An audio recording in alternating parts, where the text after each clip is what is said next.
En este vídeo vamos a hablar del fondo de maniobra. Se denomina fondo de maniobra a la parte del activo circulante que tiene una empresa que ha sido financiada con capitales permanentes. Fondo de maniobra recibe otras denominaciones como pueden ser capital de trabajo, capital en giro, capital circulante, se le llama a veces también fondo de rotación y en inglés es el working capital. Para calcular el fondo de maniobra partimos de un balance con sus masas patrimoniales, activo fijo y activo circulante, por la parte de las inversiones, y la financiación, patrimonio neto, financiación propia, deudas a largo y deudas a corto. Si unimos patrimonio neto y deudas a largo, la suma de estas dos masas patrimoniales son lo que llamamos los capitales permanentes de la empresa. Capitales permanentes que normalmente financian el activo fijo y una parte del activo circulante. Esa parte que excede de los capitales permanentes sobre el activo fijo, eso es el fondo de maniobra. Para su cálculo bastaría hacer el cálculo sencillo, capitales permanentes menos activo fijo. En el gráfico se puede observar capitales permanentes menos activo fijo. Esa magnitud, esa cifra, sería el fondo de maniobra de esta empresa. Se puede calcular también como activo circulante menos pasivo circulante. Se llegaría exactamente a la misma cifra. En nuestro ejemplo, el fondo de maniobra es positivo. Los capitales permanentes son mayores que el activo fijo y, lógicamente, el activo circulante mayor que las deudas a corto o pasivo circulante. Esta es la situación normal que denominamos de equilibrio financiero. Fondo de maniobra es un indicador de la situación de liquidez. En principio, un fondo de maniobra positivo denota una situación de buena liquidez. Sin embargo, podría ocurrir que los capitales permanentes fuesen inferiores al activo fijo. En este caso, no son suficientes los capitales permanentes para financiar todos los activos fijos y otra parte del activo fijo ha de ser financiado con deudas a corto. En este caso, el fondo de maniobra sería negativo. Hay más activos fijos que capitales permanentes y, consiguientemente, más deudas a corto que activos circulantes. Esta es la situación clásica de desequilibrio financiero, situación de falta de liquidez. Habrá empresas que puedan soportar esta situación de una forma indefinida, pero en general es una situación de alerta cuando nos encontramos con fondos de maniobra negativos en las empresas.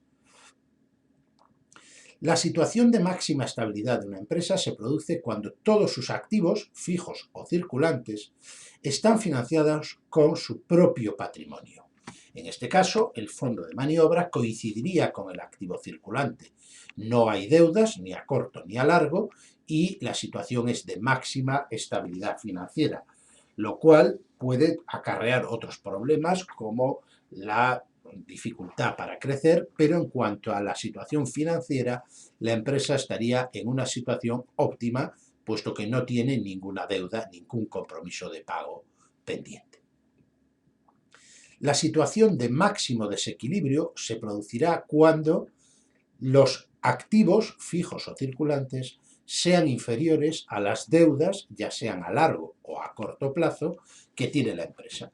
En este caso, activo menos pasivo es una magnitud negativa, magnitud que hemos venido denominando patrimonio neto.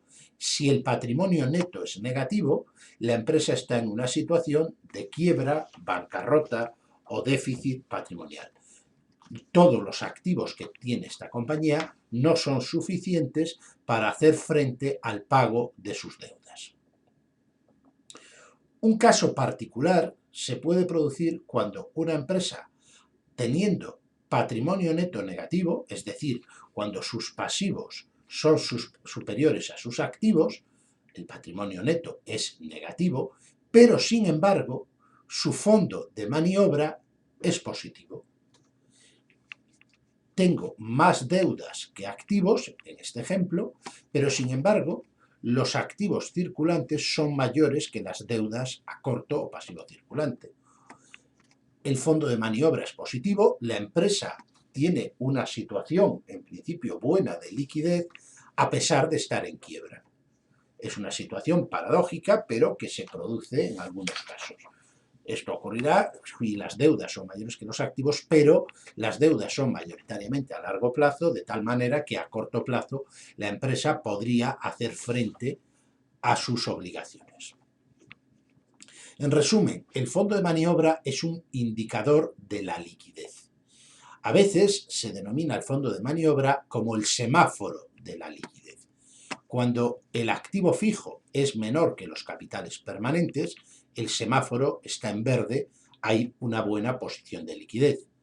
En cambio, cuando los activos fijos son mayores que los capitales permanentes, parte de esos activos fijos han de ser financiados con deudas a corto, el semáforo está rojo. Hay una situación de falta de liquidez. Y con esto terminamos este vídeo relativo al fondo de maniobra. Muchas gracias por su atención.